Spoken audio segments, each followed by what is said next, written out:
Hi everyone, welcome to Impact Academy. So today let us look at polity.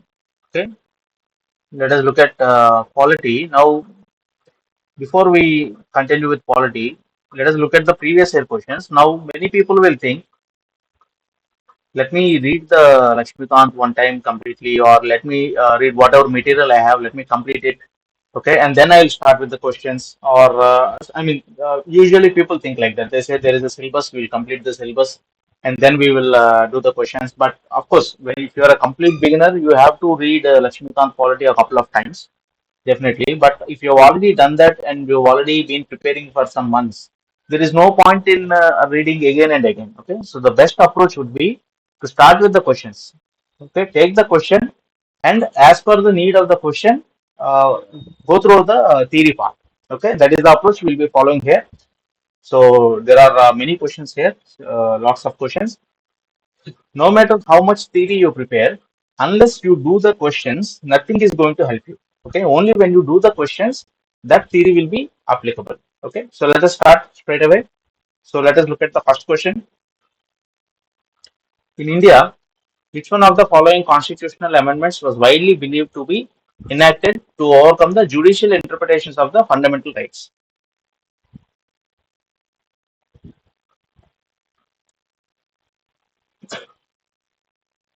So let us look at the amendments.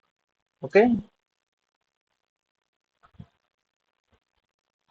so constitutional amendments. First amendment. I'm sure already everyone is aware. After the constitution has come into being, the First Amendment Act itself is in 1951. So immediately within the first year. So it empowered the state to make special provisions for the advancement of socially and economically backward classes.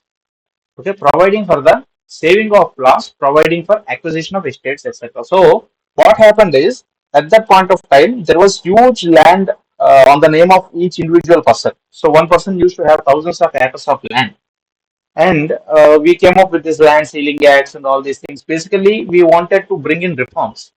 So, but at the time, right to property was also a fundamental right, right? So, and there was judicial review, etc. So, so many laws have been made in order to distribute the land among the, between more people, because there are land ceiling acts. So each person cannot have more than 4 acres or something like that.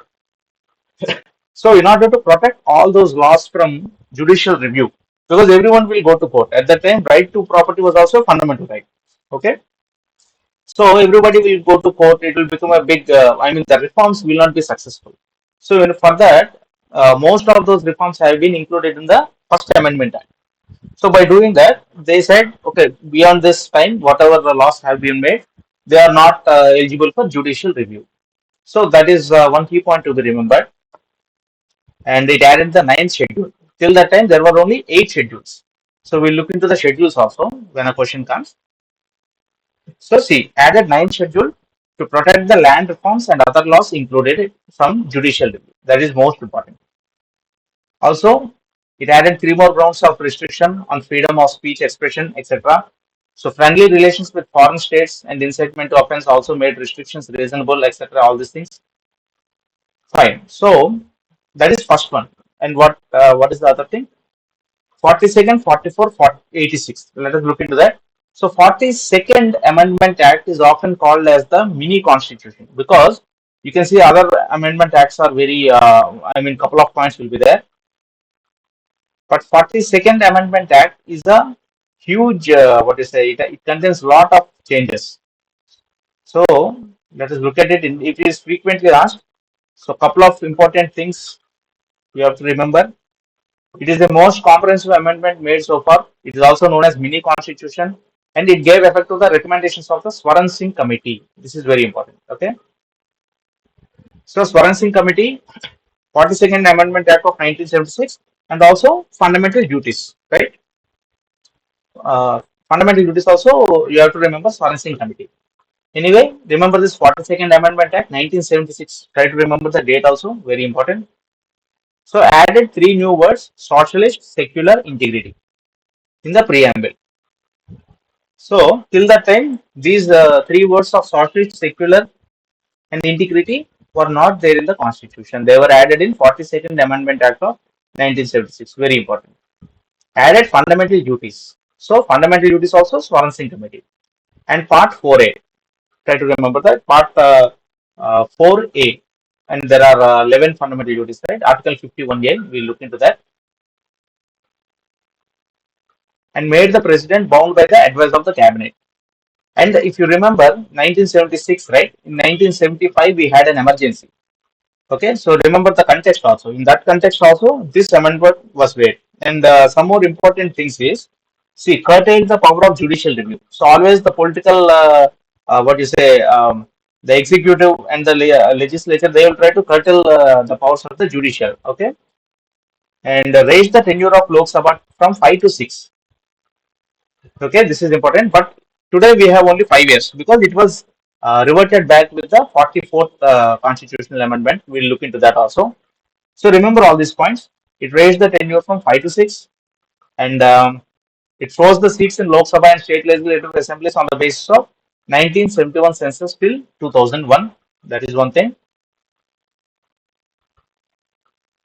And it added 3 new directive principles: equal justice and free legal aid, participation of workers in management of industries, and protection of environment, forests, and wildlife.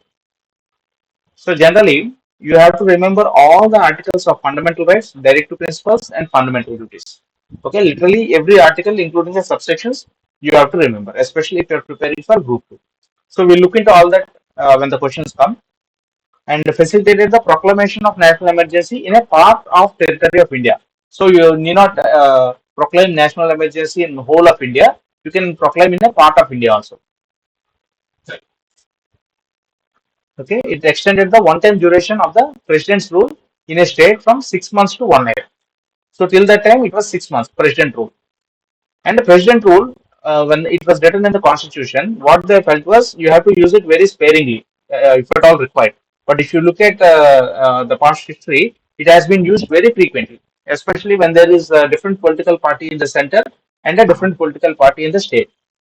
So president rule has been misused quite a few times. Anyway, so now let us look at 44th.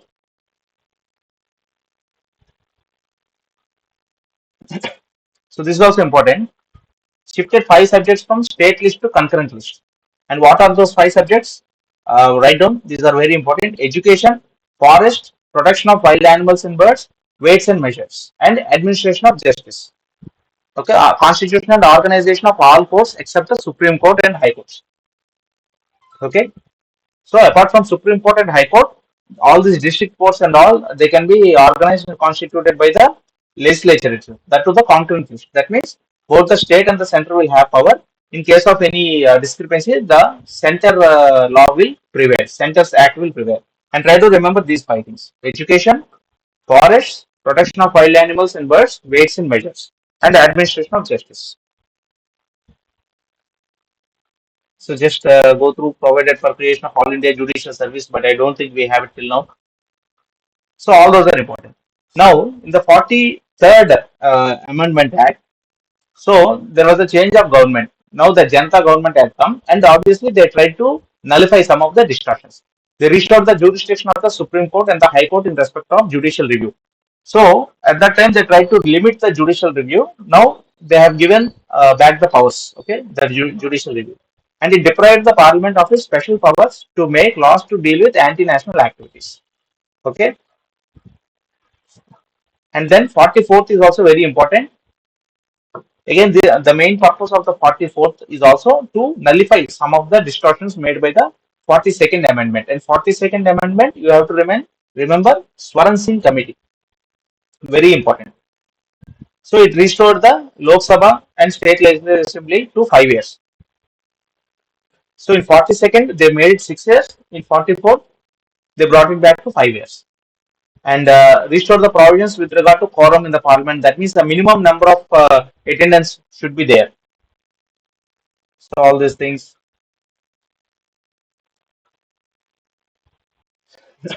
So replace the term internal disturbance by armed rebellion. So if you want to establish, proclaim national emergency, just because of internal disturbance, you cannot do it. Like in 1975, there has to be armed rebellion. That means along with weapons, if people are coming to fight, only then you can proclaim national emergency. So in 1975, national emergency was proclaimed, right? So in that context, these changes have been made, and also made the president to declare national emergency only on the written recommendation of the cabinet. So just because of prime minister says or someone says, the president cannot declare national emergency. He has to receive a written recommendation from the cabinet, so that one person, according to his whims and fancies, will not be able to take such a drastic decision. Anyway, deleted the right to property from the list of fundamental rights and made it only a legal right. This is Article 300. So previously, right to property was also a part of the fundamental right. It was removed as a fundamental right and made a legal right. Article 300, if I'm not wrong.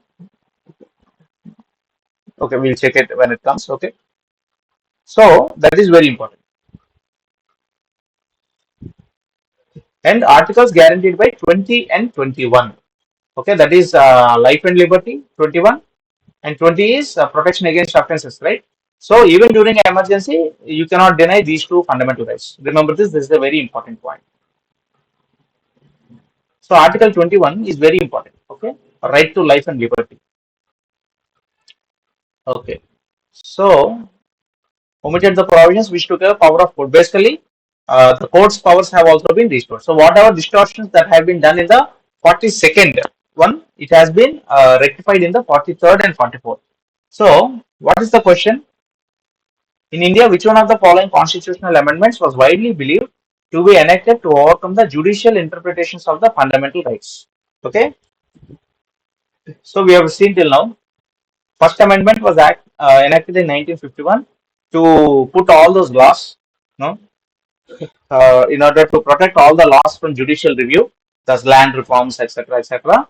It was done. Next, 42nd Amendment Act was see, by the time there was a lot of judicial review, and in order to counter that, we have seen that 42nd Amendment Act has been brought. Okay, it's a mini constitution and it reduced the powers of the judiciary. It tried to, and in the 44th it was reversed. Okay, 86th also, let us see, that's also very important. So by now you know the answer, right? 42nd constitutional. Just let us look at 86 also. 86th Amendment Act is also very important. This is frequently asked. It made elementary education a fundamental right. Okay, very important. A newly added Article 21A declares that states shall provide free and compulsory education to all children of the age of 6 to 14 years in such manner as the state may determine. So previously Article 45 was regarding education. Now with the 86th Amendment Act of 2002, a new Article 21A was added and it provides for 6 to 14. So what they did is, in Article 45 they made it from up to 6 years. Okay. Previously only 45. Article 45 was talking about education. Now Article 21A was added because of 86th Amendment Act, very important, 2002, and it is providing a free, right to compulsory education from 6 to 14 years. That means this is a fundamental right. Okay, when it becomes a fundamental right, then you can go to the court also. But this is the direct to principle, Article 45. Okay, so Article 45 now says that everybody up to the age of up to the age of 6 years.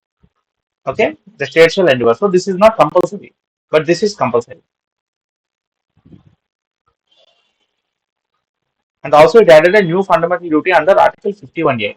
So Article 51A is fundamental duties, and it added a new one. It shall be the duty of every citizen of India who is a parent or guardian to provide opportunities for education to his child or what between age 6 to 14.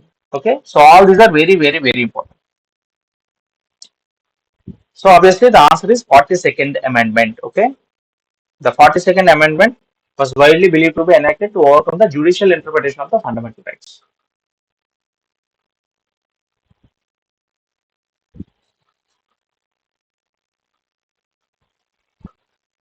So, the instrument of instructions contained in the GOI Act of 1935 have been incorporated in the Constitution of India in the year 1950 as.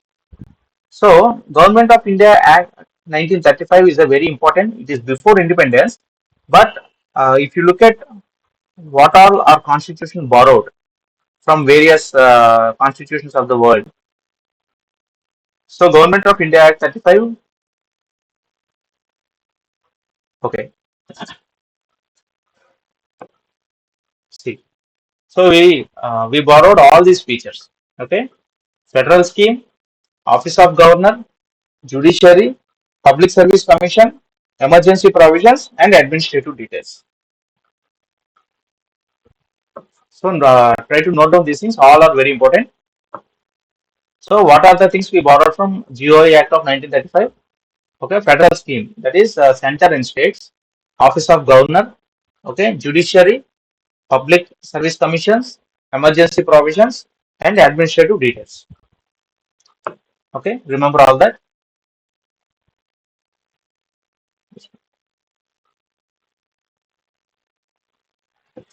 So the instrument of instructions contained in the Government of India Act 1935 have been incorporated in the Constitution of India in the year 1950 as directive principles of state policy.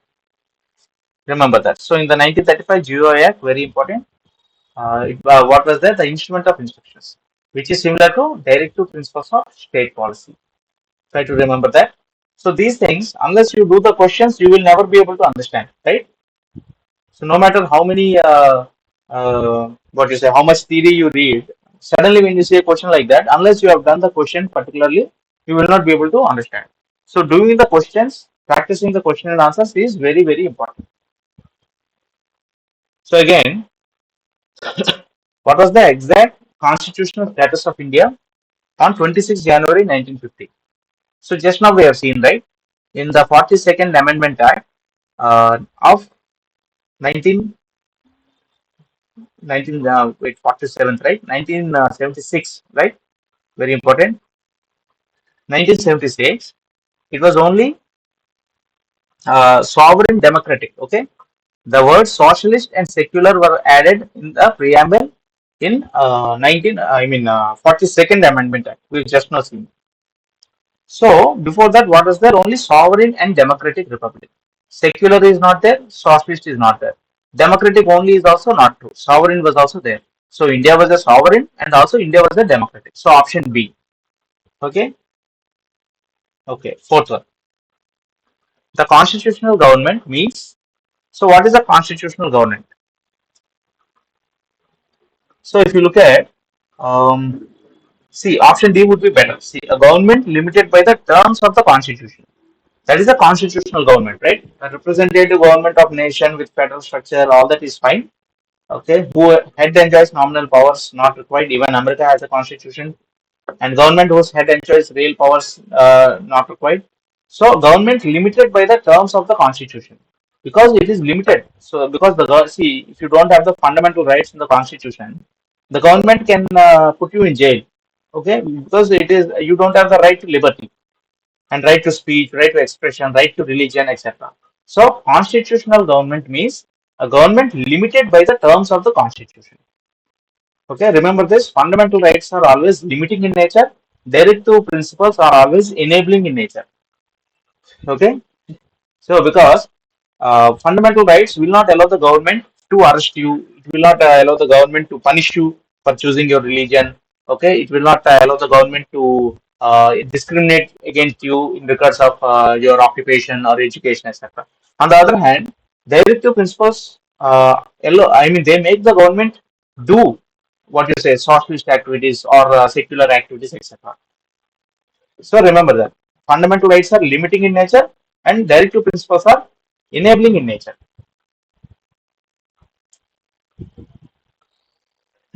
So look at this. Which one of the following statements best reflects the chief purpose of the constitution of country? So why do you need a constitution? Okay. So if you look at the other options, it determines the objective for the making of laws. So in order to make laws, if you have CPC, IPC, all these things, it is enough. Okay, it enables the creation of political offices and the government. So even for political and government, you don't need the constitution exactly. So it defines the limits and powers of the government. So this option would be better, right? What is the chief purpose of constitution? It defines The constitution defines the powers of the government and it also limits them. Okay, especially we are talking about the fundamental rights. So option C would be a better option. So in essence, what does due process of law mean? If you look at again due process of law,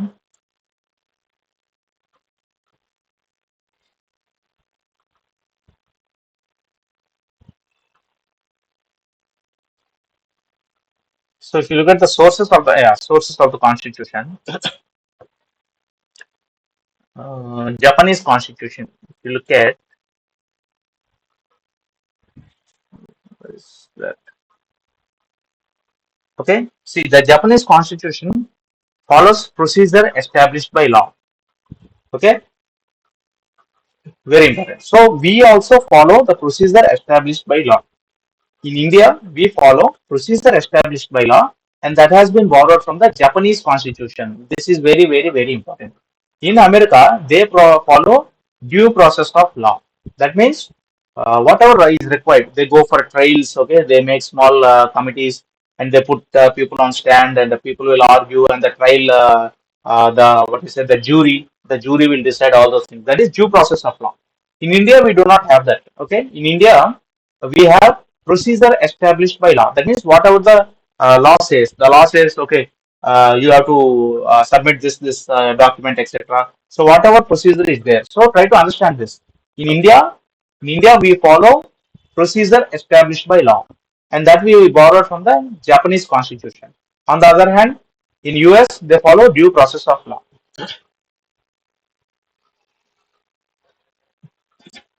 So what does due process of law mean? Obviously not procedure established by, this is what we follow. Fair application of law, both will do. Equality is there always. So due process of law means the principle of natural justice. Okay, remember that.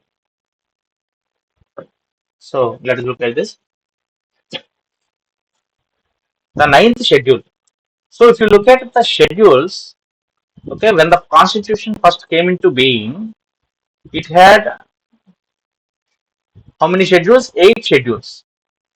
See, schedules, you have first schedule, second, all these are very important. You literally have to have everything in mind.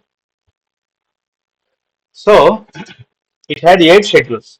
The 8 schedule consists of all these languages, okay? Originally 14, but now 22.